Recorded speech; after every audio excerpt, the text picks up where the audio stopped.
नमस्कार मंडळी, आता इथे बघू शकता हा आमचा बबन दादा,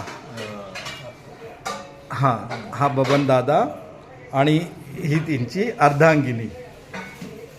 बघा, ही पूर्ण तिने वाहून घेतलं आहे स्वतःला या जेवणात आणि ते सगळं करण्यामागेच ही सेवा जी चालली आहे ना ती त्यांची आहे. हा त्यांचा किचन इथे बघा, हा पूर्ण असा हा त्यांचा इथे किचन आहे. इकडे 3 फ्रीज आहेत इथे बघू शकताय. हा पूर्ण रूम त्यांनी त्यासाठी सगळं हे केलेलं आहे सेपरेट, म्हणजे किचन म्हणून.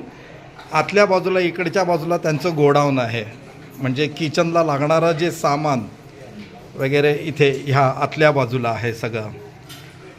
ह्या बॅक साईडला इकडे टी व्ही आहे आणि ह्या बाजूला जर तुम्ही बघितले ह्या दरवाजाने आत गेल्यानंतर इकडे बाथरूमची वगैरे सोय केलेली आहे इकडे ह्या बाजूला. आणि पलीकडच्या बाजूला दादा पलीकडच्या बाजूला काय आहे तिकडे? आणखी बाग आणि ते तरी तिकडे पुन्हा काम त्या बाजूला पुन्हा हे पण आहे ना, मला वाटते पिठाची चक्की वगैरे पण आहे का? हां, पिठाची चक्की आहे. आणि ह्या किचनमधनं जर बघितलं तर हा मोठा हॉल आहे.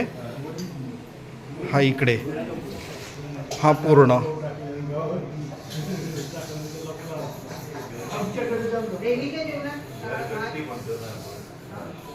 इकडे कपाटं ठेवलेली आहेत त्यांची ऑफिसची वगैरे आहेत. आणि इकडच्या बाजूला हे रूम्स त्यांनी हे केलेले आहेत लाभार्थींसाठी वगैरे. इकडे ह्या बाजूला त्यांचा असा हा प्रशस्त हॉलच बघा ना केवढा मोठा आहे.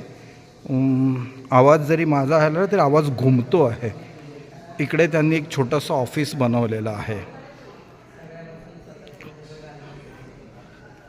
आणि इकडे जे लाभार्थी आहेत त्यांची राहण्याची सोय केलेली आहे. इकडे ह्या बेड वगैरे ठेवलेले आहेत आणि ज्यांचं कोणी नसतं त्यांना इथे आधार दिला जातो. हा पूर्ण असा परिसर त्यांनी हे केलेला आहे. करा तुम्ही आराम करा, काही हरकत नाही. ह्या बाजूला पण आहेत तेवढ्याच बेड. मला वाटते नाही म्हटलं तरी अप्रॉक्सिमेट 42 काहीतरी दादा म्हणालेला 42 बेड इथे हे केलेले आहेत त्यांनी या लाभार्थींसाठी. म्हणजे एक मुलांसारखाच त्यांचा सांभाळ करतात ते.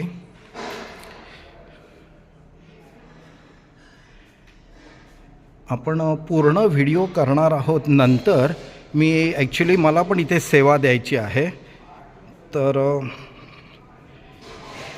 हा जो पूर्ण परिसर आहे त्यांनी बाहेरच्या बाजूला मी नंतर तुम्हाला हे करीन दाखवीन की कसं आहे काय आहे.